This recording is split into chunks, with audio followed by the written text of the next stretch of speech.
God gives children with special needs to parents who are very special and can deal with it. So rise to the occasion and be the parent you need to be.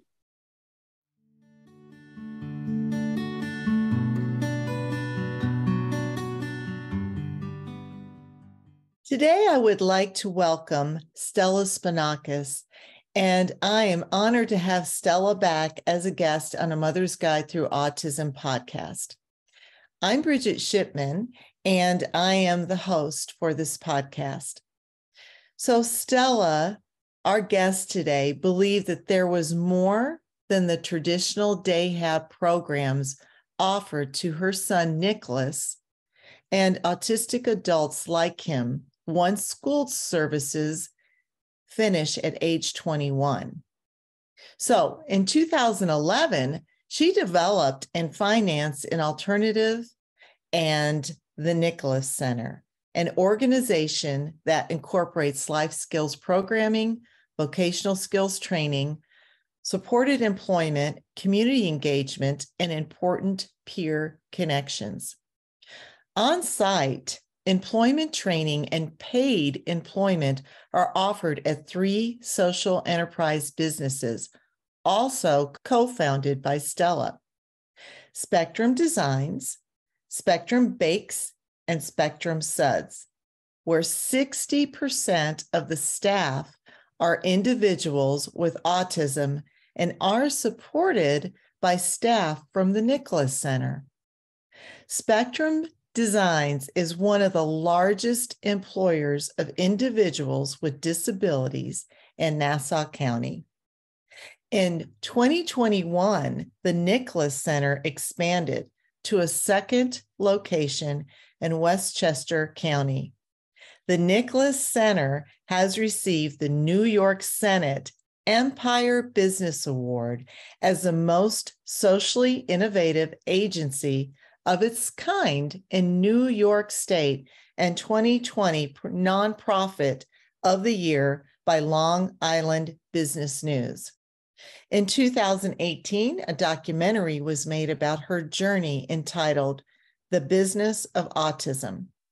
The film has been screened in over 20 film festivals in the United States and abroad.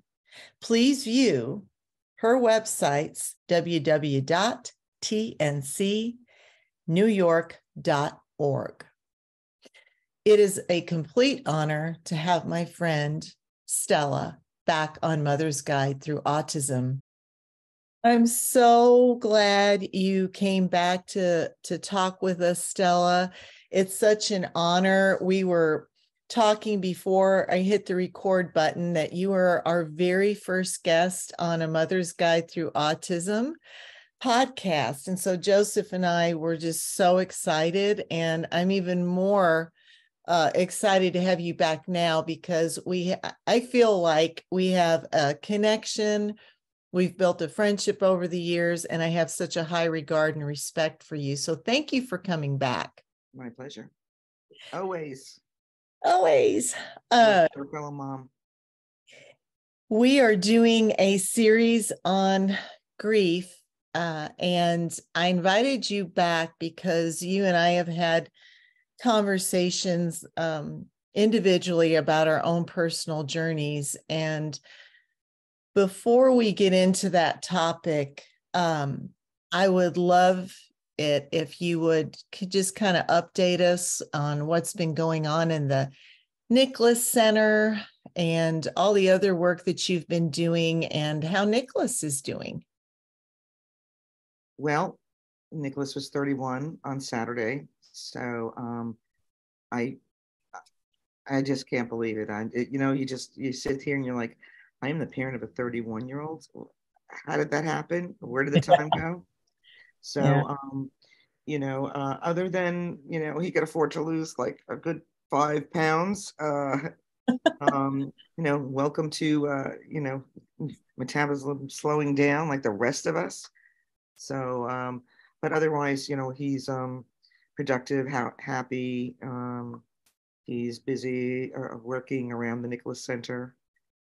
Does an awful lot of our deliveries and working in the greenhouse and things. So that's all good. It's hard to believe that we're like in our 11th year. That we in 2011 we founded the organizations, and it's I knew there was a need. I didn't realize how severe and critical, and to the point where we are at a crisis. Like we said, my sons were born in 1992, and that was the beginning of the tsunami. So fast forward when they all became 21 to transition, it Yeah. was very ugly. I don't know about you, but in the state of New York, they were not prepared for many reasons, but they were not prepared for programs, facilities, any of it. So again, um, if you're going to get anywhere, I just feel that the burden is really on the parents to come up with the ideas and think out of the box. So anyway, we've grown so much. I think we serve over 120 locations, 120 families, excuse me. And we opened our second location in Westchester. Why? Because a group of parents whose children were transitioning went out and saw what was there and came running to us because they heard rumors about this program on Long Island and they wanted to see for themselves. So these parents approach us, and lo and behold, we started a program in Pleasantville. It's We're going on our third year, and again, waiting list on that program. We have a waiting list down here on Long Island. So the need is critical, and it's beyond that. I mean, you're talking about parents my age.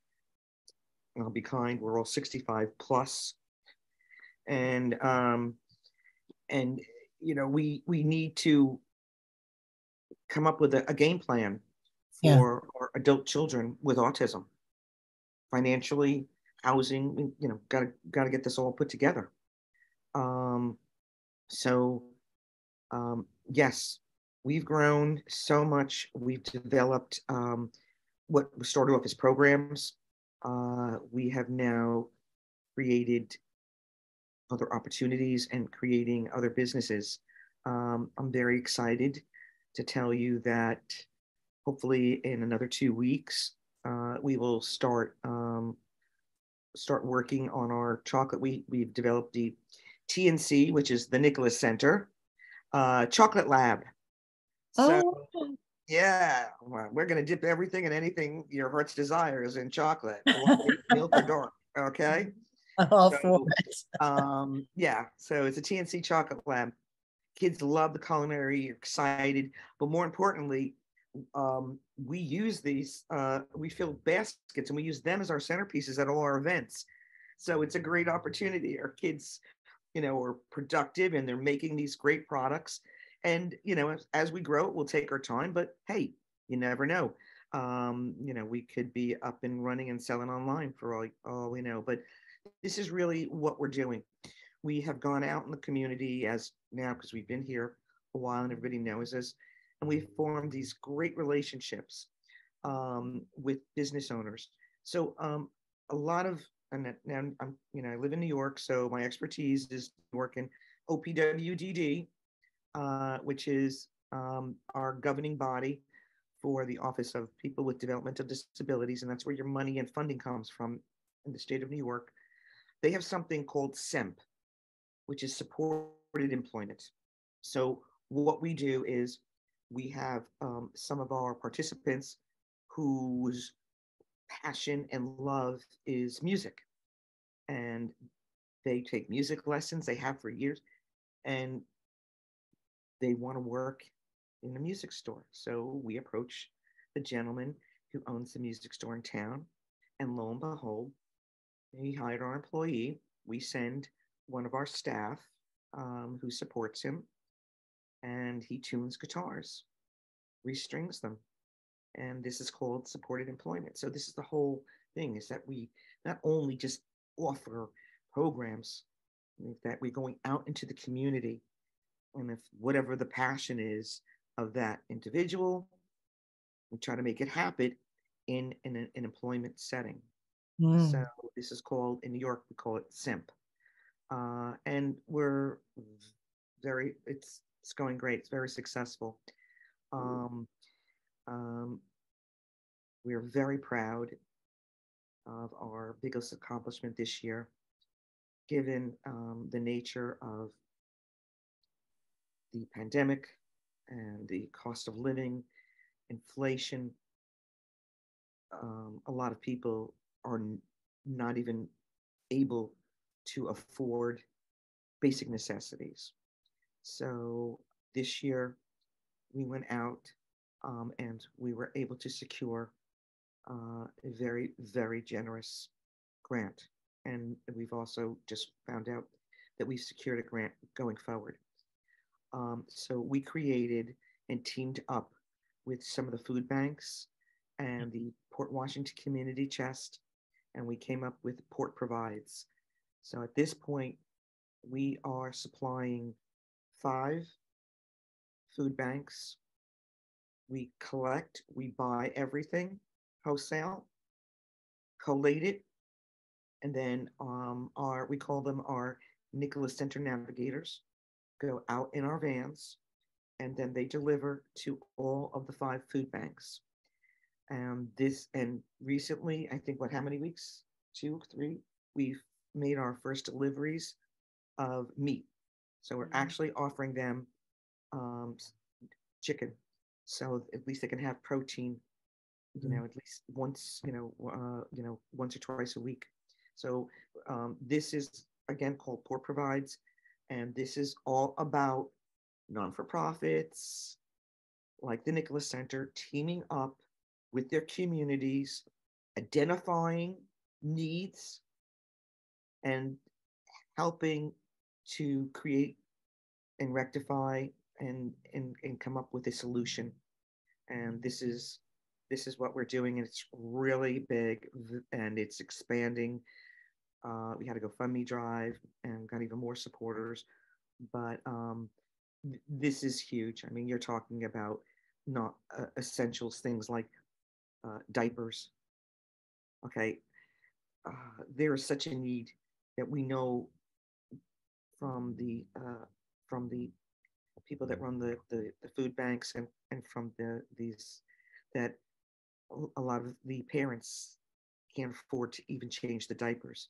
So they ration them out. And if they're soiled, the child is in, soiled diapers. So we, as a society, we cannot, this can't be. So again, this is the Nicholas Center, doing the best we can to help out, to help everybody um, that we can.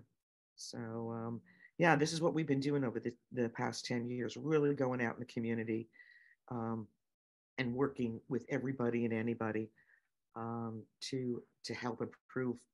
And I got to tell you, our participants, if they were a little, shy and uncertain a couple of years ago, now they get in the vans and they just, like, they own the town.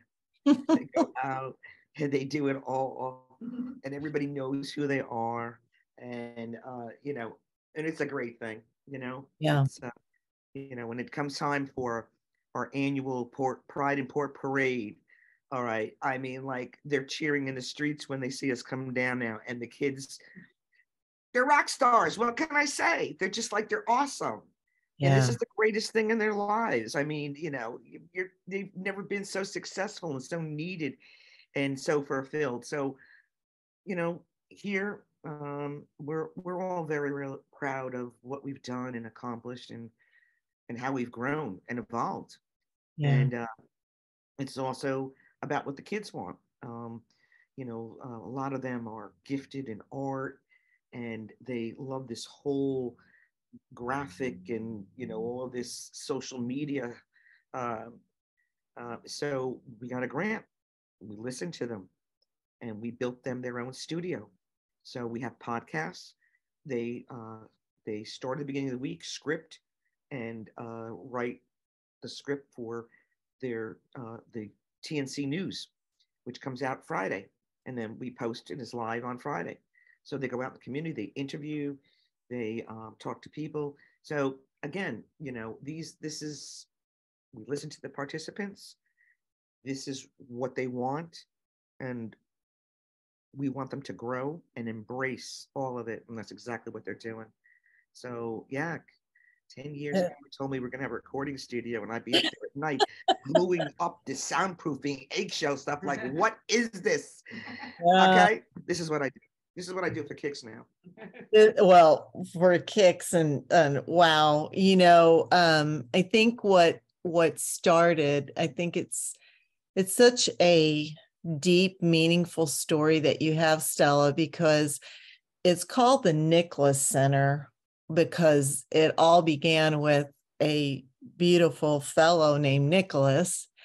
And you and I spent some time talking about Nicholas and also Joseph and just our experiences as being moms of these young men now, because Joseph will be 31 on Sunday. And we also were talking about, how we all have individual stories, but one of the common things that I have noticed on my journey is grief. And, we all have a sense of grief when we get that diagnosis and fully not understanding it, and just kind of that initial lost feeling. So let's shift it, because our listeners, anyone who's listening to this knows that this is a grief series. When did you experience it, and how did you move through it? Well, it's a loaded question. It is. It's a big one. And there's several components to it. There's my piece as the mom, then there's my husband's piece, and Right. then there's us as a married couple, because it impacts both of you individually. And I'm not a fly on the wall in my husband's head, so I don't know what's going through his head because he internalizes everything, and and he doesn't know, what's how I'm feeling and reacting, because I don't want to make it worse or depress him even more. I don't know. So and then there's the discussion that you have to have as a married couple, and eventually, as parents, as to how you're going to proceed. Yeah. So it's a very loaded question. Um, uh, I, I knew things had changed, and my son was not hitting milestones. Um, then when I had the formal, when I had evaluations done, and in our day, they just everything was PDD NOS. Yeah, They didn't slap exactly. on the autism labels. PDD NOS, which basically means anything that deviates outside of the normal development. There you go. You're it. Okay, you're there. So it's like, okay. So um, so you just, again, you're busy saying, okay, well, what do I do?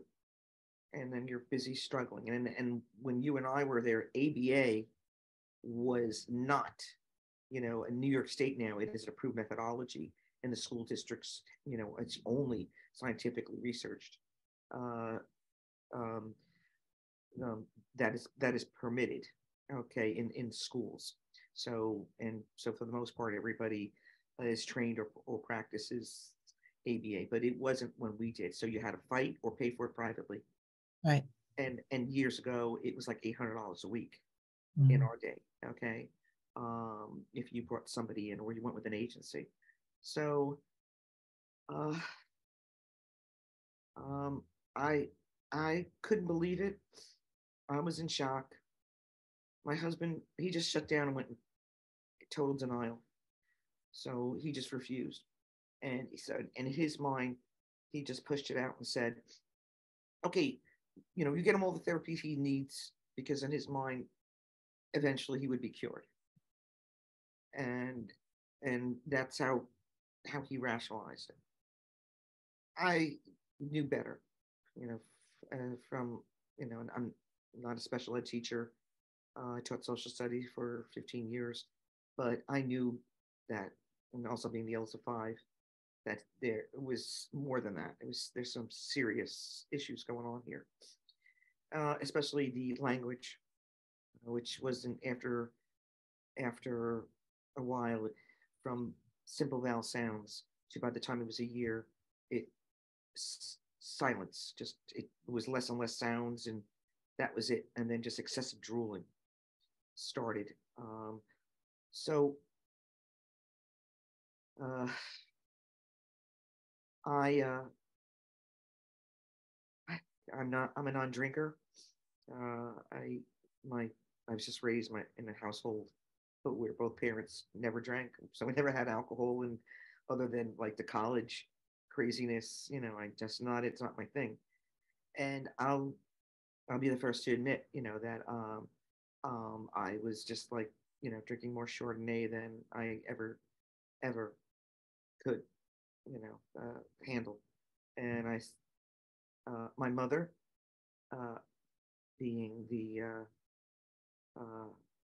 crazy hard ass Italian woman that she is, just said, "What? What is this? What kind of behavior is this?" And it's like, "What? Everything's not perfect?" And she's like, "No."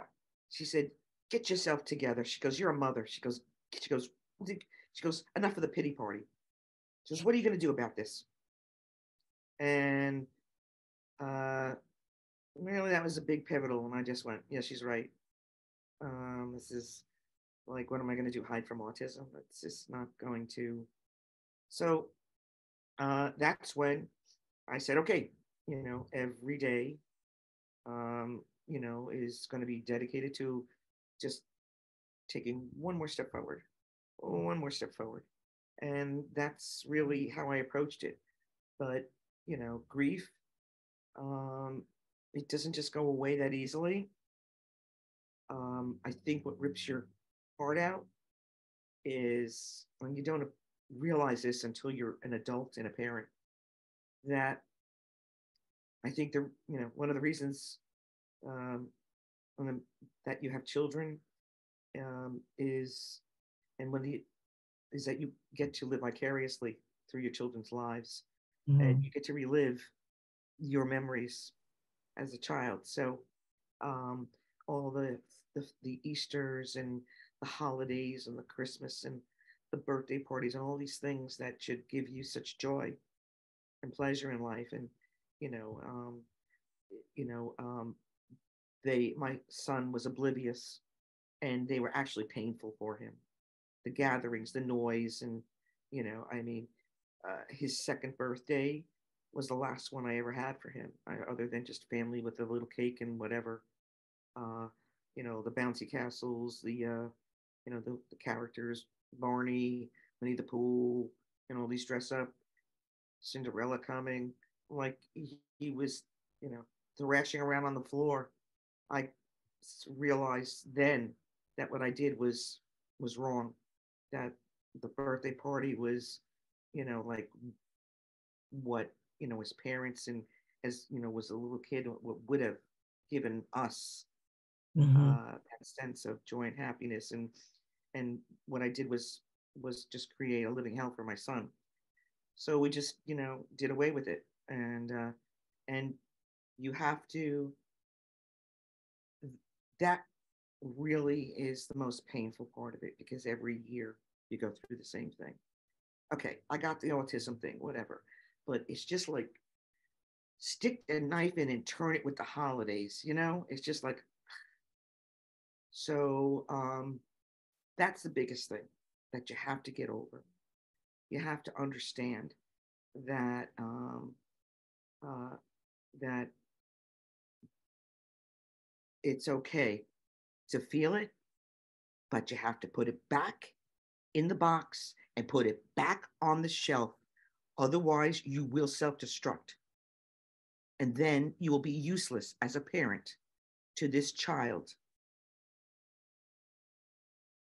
God gives children with special needs to parents who are very special and can deal with it. So rise to the occasion and be the parent you need to be. I'd Yeah. have to say that the poem, Welcome to Holland, by Emily Emily Kingsley, wasn't it? Yeah. In which Yes, that's the name, or the name of the poem that I love, that, by the way, you introduced me to, which is Welcome to Holland. So Welcome what to is, Holland by Emily yeah, Kingsley. yes. And again, I recommend it to everybody who has a child with special needs, neurodivergent, whatever you choose to call it. And it was about it's about saving your whole life to go on a lifelong trip to Italy. And you have been saving for this trip your entire life. And you've got it all mapped out. Venice, Tower of Pisa, the Colosseum, Sicily, all of it. And then all of a sudden, the pilot gets on the microphone and says, "We will be landing in Holland in 5 minutes." And you said, "Whoa, whoa, whoa, whoa. What do you mean, Holland? What? No, no, no. I'm on the plane to Italy. I'm going to Italy. The gondolas, Tower Pisa. That's where I'm going." And the pilot says, "No, we are landing in Holland in 5 minutes." And then after you calm down and you stop the panicking, you realize that Holland is a very beautiful place. It has windmills and it has tulips. See my tulips? So my tulips, they happen to have always been my favorite plant, but this poem gave them that much more significance and importance in my life and meaning. And they have wooden clogs, and they have gorgeous fields of flowers, and there's so much beauty in Holland that all you have to do is really open your eyes and appreciate it. And once I read that poem, I was like, you're right. Like, like, okay, Italy's okay, but what's wrong with Holland? Holland is a beautiful place. And so you learn to appreciate Holland. And again, once I read that poem, it touched me so that I was just like, "You're right. I'm okay. It's okay. It's fine. It's a beautiful place." Um, and again, all of these little things are necessary because you really have to put the grief aside. Otherwise, it will just stifle you, and you will never be able to move past it. You just got to keep saying to yourself that your greatest contribution to the universe is not necessarily something you may do, but someone you raise. Yeah. That's what we're here for as parents. Yeah. So I keep saying that. Um, and and every day you get up, and if we just take one step forward, it's a great day. And I said the same thing, especially for all you moms that are just beginning the journey. Um, it's overwhelming, all of these things that you have planned. My son was supposed to take over my husband's business. We were in the garment center. All of these things. My husband played played professional basketball, and so what do you think? I mean, I wasn't even in labor, and there's my husband putting up a half court basketball in our backyard. So all of your dreams for the next generation, um, you have to be careful because they were your dreams, not necessarily your child's. So change hats, shift gears, and focus on the life in front of you, and you'll be okay. Um, it's not perfect, but life isn't perfect. So like, why are you getting all crazy? Yeah. Um, and I think that it's very important to keep that in perspective, and then just be your child's advocate. Um, will also help you get over the grief. Going Yeah. out there and being and questioning everything. Um, so and it empowers you actually going forward. But I know it's especially all you young moms and all you young moms that have other children. So you're dealing with this special this one child that needs all of your attention, but you also have other children that are like mommy, mommy, mommy. So yes, it does get overwhelming. Don't be afraid to ask for help. Okay, there's plenty of us out there. Whether it's you just need to talk to somebody, or you just need to know what other people did, um, in certain situations, how they dealt with certain behaviors, and don't be afraid to ask family members who are willing to give you a break because you do need a break. Okay, you can't help anybody if you run yourself into the ground physically and emotionally. Okay, so you have to find a little bit of time for yourself in there, Yeah. whether it's for physical, spiritual, and I wholeheartedly recommend spiritual. I think an awful lot that has kept me focused on what I need to do is my religion and my faith in God.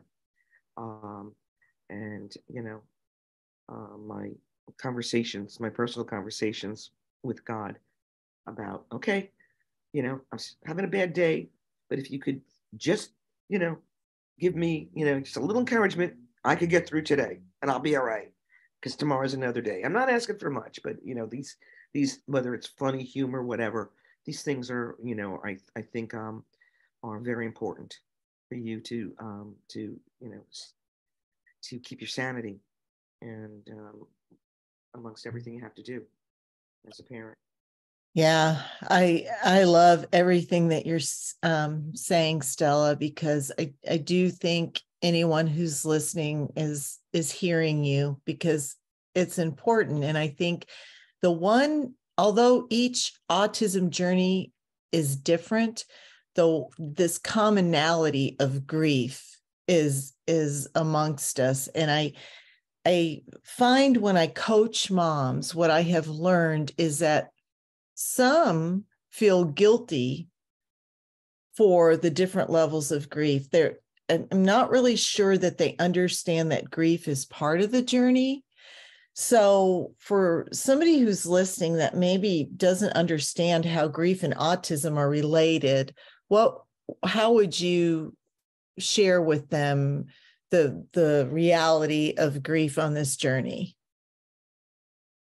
Um, it's natural, and you need to talk about it with or friends, girlfriends, this and that, or family members. But you it's natural because you're talking about packing up everything that the dreams and everything that you thought was going to happen for this child or wanted to, or all the opportunities you're going to offer them and all the great things as a parent. And that's not the path. So you, it's natural, but you must keep it at bay and at check, because if you don't, then it's going to consume you, and it's unhealthy. It's unhealthy for everything, for you, your spouse, your other children, your household, your family. You can't.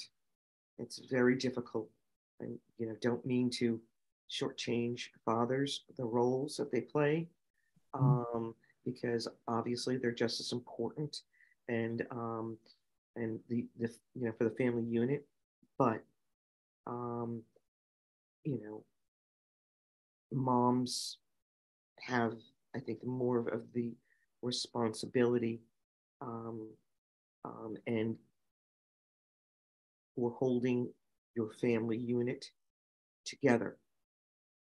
We are much better at multitasking and in dealing with a lot of things because that's how we function. Um, and so, again, you have to acknowledge it and say, okay, it's natural. Yes, I got it. All right. My son's never going to get married. My son is never going to ride a bike. He's never going to drive a car. He's never going to, be invited or, go to the prom, because my son is very well functioning. So that is really just, like way too, more than he could ever. But it's okay. You got to write the list and get over it. Okay, so I'm never going to be a grandmother. I could deal with it. You have to. You can't just dwell in the world of all the things that are not going to happen. That is just not the way to approach this child and what you need to do. So again, put it all, in perspective and stop writing the lists of things that are not going to happen in your life. And let's make the list of things that are going to happen. Okay. I get to see my son's smiling face every day.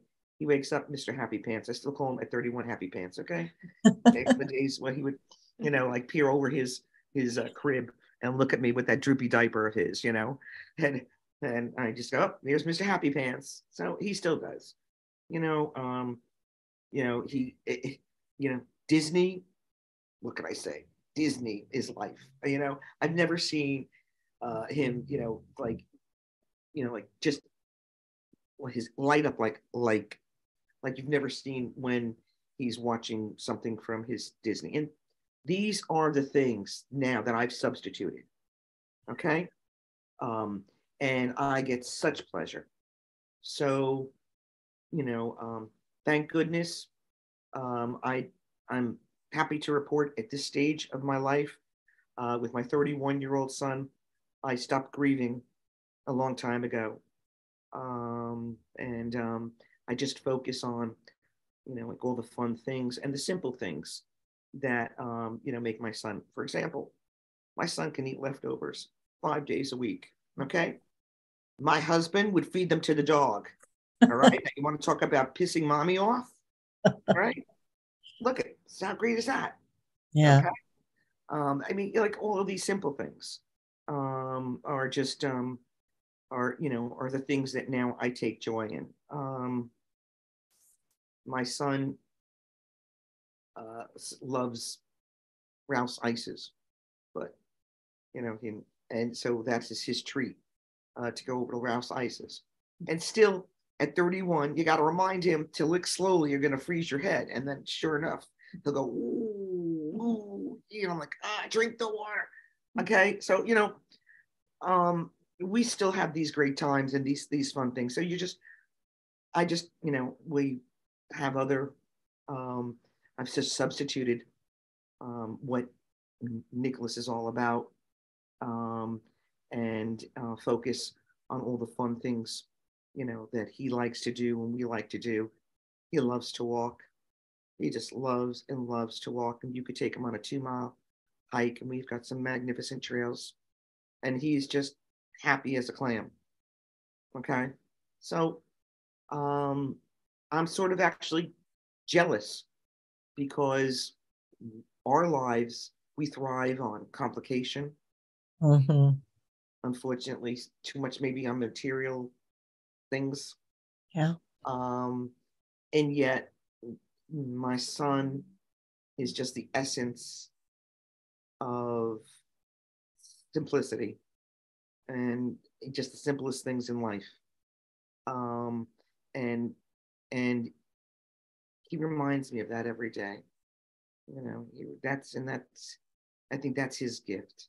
Every time you get too big or whatever, he brings me right back to reality, and that's a beautiful thing Yes. to what's important in life. So um, I understand, and we all grieved because Yeah. it's natural, but at some point you have to put it aside and only look for the things that can bring you happiness.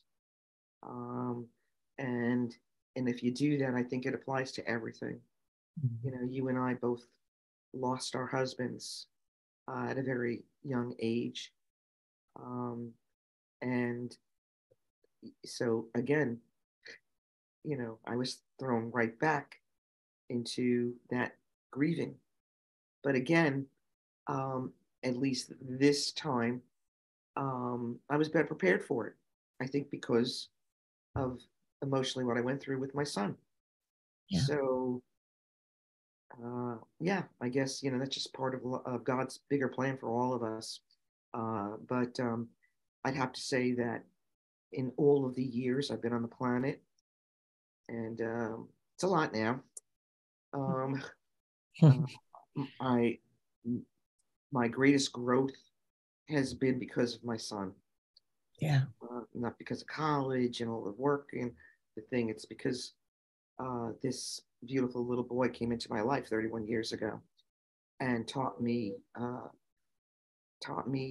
truly what was important, and humility. Um, and that's truly the word. Being Nicholas's mom is probably the most humbling experience you could ever have. So as difficult as it is, I am very, very grateful. And we get to eat French fries every day. I think that makes us happy. Like, it's just so simple. It's just a great thing. Um, so yeah, um, don't please don't let the grief consume you. It serves a purpose, Yeah. but don't let it. Don't don't water it, and don't let it grow. Okay. Yeah.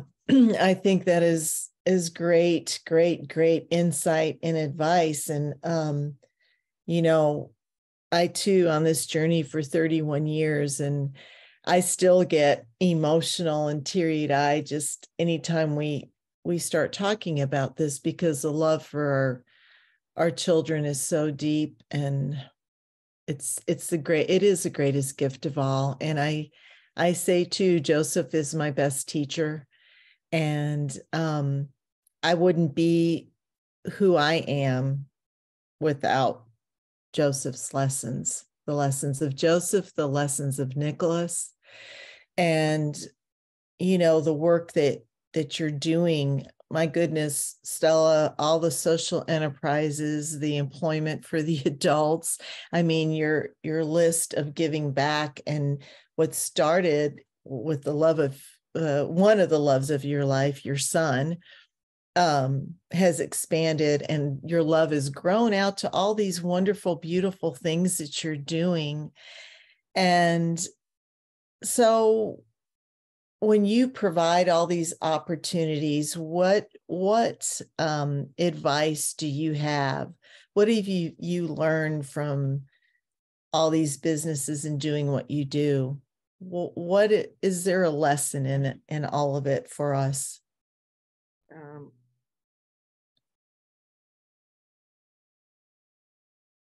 you know, um, you and I had this discussion where we say, if you know somebody with autism, Yeah. you know one person with autism because they're all so different because it is a spectrum disorder. So you Yeah. have people like my son who are, I mean, 40% of individuals on the spectrum are nonverbal. So you have people like my son who, when you look at him, you say, well, he can't communicate, he can't speak, whatever. But yet, if you see my son on a computer, you're like amazed at like what is he doing on YouTube and this and that and Google searching, and he's obsessed with, if he finds a movie that he'll research it down to when it was how many different versions, the black and white, to this one, to that one. Father of the Bride, okay, is a perfect example.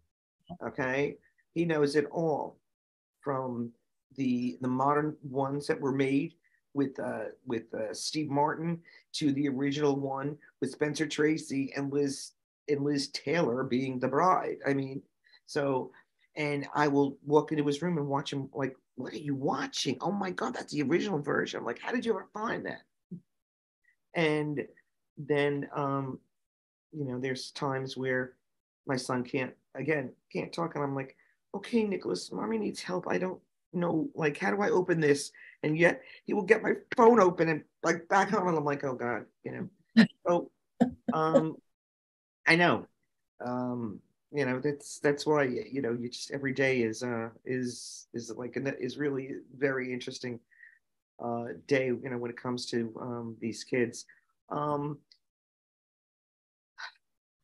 I, I I've never enjoyed myself so much as really meeting like all the different participants here at the Nichols Center. We have a variety of individuals that have college degrees, and individuals. So we have the whole gambit, and to interact with all of them and to hear what's important to each and every one uh, has been really, I have found very, very fascinating. Um, they all have so much to contribute.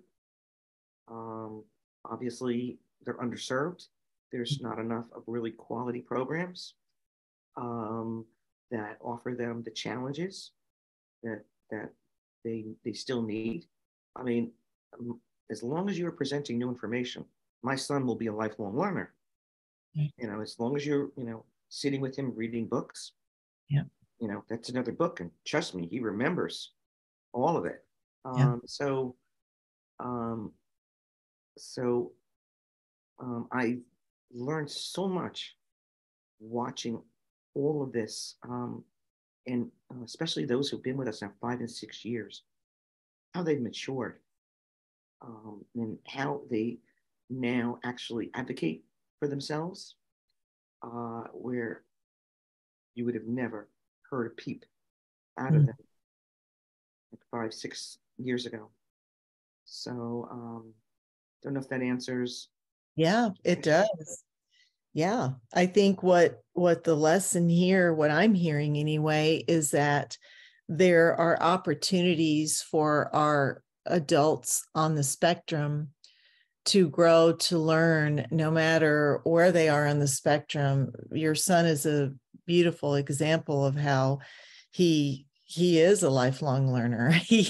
He does have things to contribute. We just need to hone in on what they can do, what their gifts are, and help them find their way, and how that they personally can contribute on their own personal journeys. And that to me is what is so beautiful about all of it. So any parent listening out there, anybody in society listening out there, what do you recommend to help our kids with adult employment?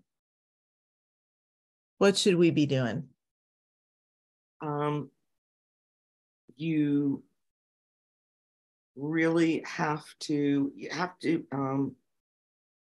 when they're in high school, you have to be aware, and more demanding, Mhm. if the school districts are not giving them any sort of skills that are needed for employment. Um, you really need to, and so to find maybe a vocational program that can help refine these skills so that they can be successful in employment. I mean, there's so many different aspects that that people forget, that don't translate. For example, when you're in a school setting, they're in like a life skill classroom or something, and you have like like more teachers than you do individuals, and they're hovering over them. So whether it's eating or this or that, but now you take them and they're not in this little contained room, and you put them in a work environment, and all of a sudden it's like you have a million issues, because they really were not trained, or like, okay, well, how do you act in the break room? What's appropriate conversation in the break room and what is not?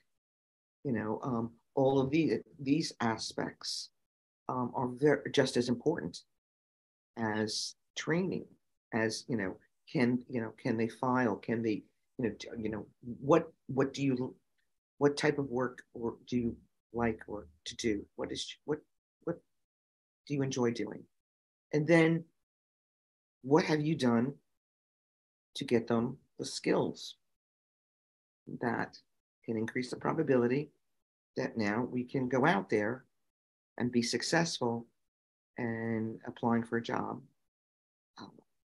Are they capable, and has anybody ever taught them, and what you should write on an application, what's appropriate, what's not appropriate? Yeah. These are all huge, and they're really not being addressed. No. And if they're not being addressed, then you're not setting them up for success. So again, I'd have to say, look at what they like to do. Look at the skill set that they need. Look at not just the skill set, the social skills that they need to be successful. And all of this really has to be addressed before you just go out there and say, can you hire my son? Just give you an example. We had one individual that was coming from a school district, and we have contracts with school districts to teach vocational skills. So in the break room, this individual, when it came time to have a snack or eat lunch, if he saw something that somebody else was eating and he liked more than what he had, he just took it. That's not going to work. No. Yeah. So you can see where we're going with it. Yeah. Okay. And even more so if you take, that lunch from another individual who's on the spectrum. Okay. Oh, it's really not going to work. Exactly. So you see where. So again, who would have thought of a skill like that? Yeah. And then all of a sudden you'll have an employer come and say, we love Johnny, but we're really struggling because in the break room, he's making a lot of our employees feel uncomfortable. So whose fault is that? Yeah. Whose fault is that? Who didn't provide the training that Johnny needed? Yeah. So he could be appropriate and successful. So, and yeah, training to those employees so that they could, understand Johnny a little bit more in that break room. So yeah, I think those are the soft skills, I guess, yeah. that are not being taught. Because before I was a director over Career Academy, and I would listen to the community, the employers, our kids just don't have soft skills. Well, then if you add somebody that has literally a social disorder, the way we teach the soft skills is what one experience, like not taking food from somebody else just because you like theirs better, right? So there is certainly a list, but you meet yourself where you're at. You do one skill at a time, and you give these kids an opportunity. They will remember, they will learn, they will be probably, I know for my son, I can only speak for Joseph, that kid, I assure you, once he caught on, was the best employee you'll ever have. He showed up when he was supposed to. He, once he understood it, he was on fire. And that's what the statistics prove. Yeah. Your best employees are those who are neurodiverse, because they're so focused on work. It is such, it is the pinnacle. It is the most important thing. They pride themselves on detail and being there, and they would their absenteeism is like none. So yes, these are your best employees, and nobody seems to even appreciate that fact. Yeah. That you hire somebody and they're beyond grateful and so thrilled that that they get to do this and be part of all of this, and that what they add to your workforce and your environment is exponential. Yeah, they're well worth the moments of soft skill teaching, right? Exactly. And it's and as you said, it's very necessary. I used to my favorite story is, we had another student. He was huge. He was like 6'2" and must have been like 240 pounds, and he was obsessed with his seat in any break room, whether it was the classroom or break room, it didn't matter. Once he designated that was his seat, nobody was allowed to sit in it. So, so he would start when he knew his timer was going down, and he only had like 5 more minutes of work before he earned a break. Mm-hmm. So he'd be watching his timer, and then he'd be like bending over backwards from his workstation to take a look at the break room, like scoping it out for the chairs, and he'd be leaning back there. And then our educational director said, "Stella, we need your help over here. Could you come over here?" I'm like, "Sure, not a problem." "Stella, we want you to sit in this seat over here in the break room. Open up your laptop and look like you're working." I'm like, I didn't know what there. "Okay, not a problem." So I'm sitting there, la la la la la la la, ticking off, and I'm oblivious to what is going to happen to me in 2 seconds. And they're la la la la la black, and then all of a sudden, timer goes off, and this huge kid just comes charging at me into the break room, and I'm like, I don't believe I was just set up for this. And I'm looking at him going, and we've got both his aides on either side, and I'm like, "Hi, what you doing?" "And you're sitting in my chair." "Oh, this is your chair?" "I'm just working in the break room." "No, you're sitting in my chair. Move." "Well, but there's 6 other chairs here. Why can't you sit in another chair?" "Okay." And he goes, and he's just like fuming. And he's like, "Because that's my chair. You have to move." And till finally, again, then we, are diffuse the situation, and we got him eventually. But this was my job for a month. I had to go in there with like a lacrosse. That would be so. The break room 5 minutes before he was going to go in the break room. So, oh no, this was a problem, and was definitely a barricade for him being successful in employment.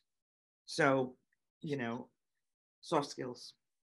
Soft skills. Yeah. Soft skills are tough to teach. Is there anything else you'd like to mention before we go? I know that there's a great future for the Nicholas Center. You had mentioned that when we first started our awesome conversation. Anything you want to let any of us know?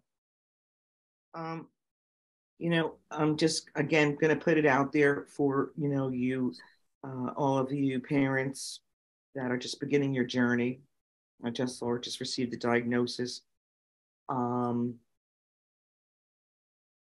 Your girlfriends are your biggest asset. You do not drop off. This is when you need them that much more. So I'm going to make sure that I can't emphasize this enough. If it weren't for my girlfriends and the close group I have um, there for me, just even to just listen to me babble when I had a bad day. And mind you, they were all raising like big families as well, but yet they still had time. And the other important factor, um, you must work out. I don't care what it is. It is imperative for your head, for your Mhm. sanity. Helps you regulate. It helps you reset. But I don't care. And don't give me excuses that you don't have time. You can carve out 20 minutes.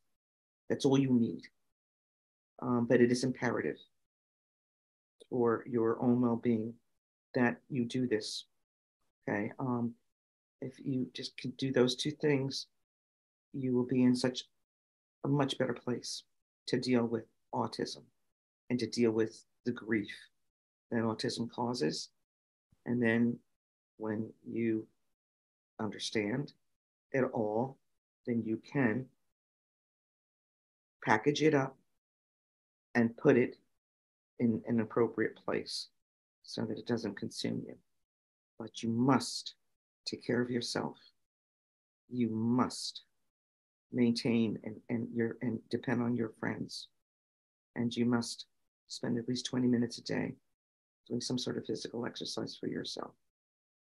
And then you can eat the dark chocolate at the end of the night like I did. It's good. I think that is great advice.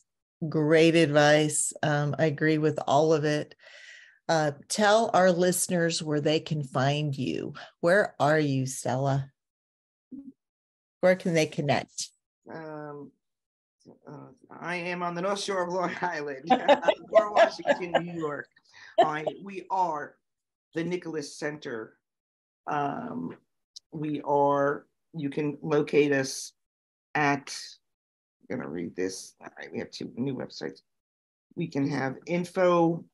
You can be at info at Nicholas, NICHOLAS, Center, USA.org, or our other website, www.tncnewyork.org.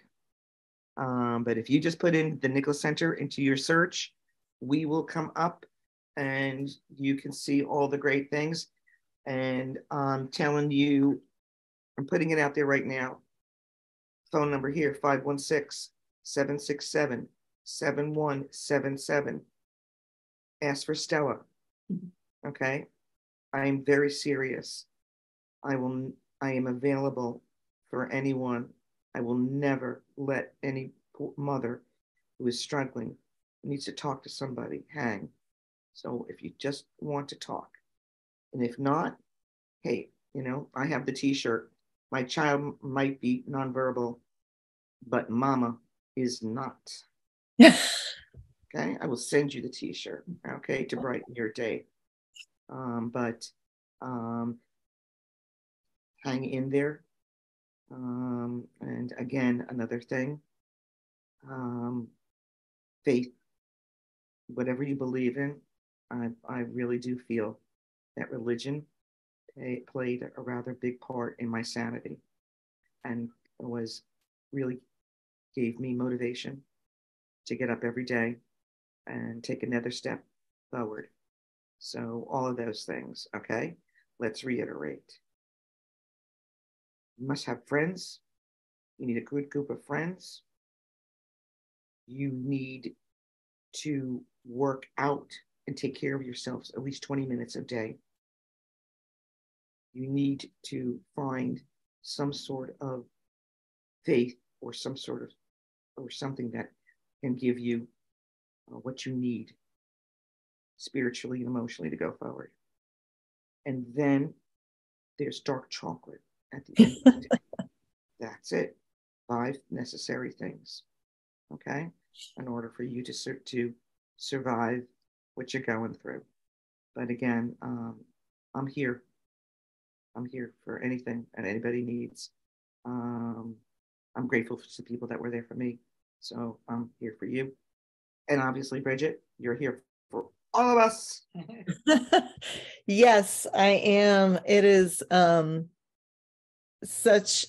I just really enjoyed our time together. Thank you so much for being a guest in A Mother's Guide Through Autism. Thank you so much. If you enjoyed this episode of A Mother's Guide Through Autism, please like, please subscribe, and help us share our message of knowledge, hope, and inspiration. I'll see you in the next episode.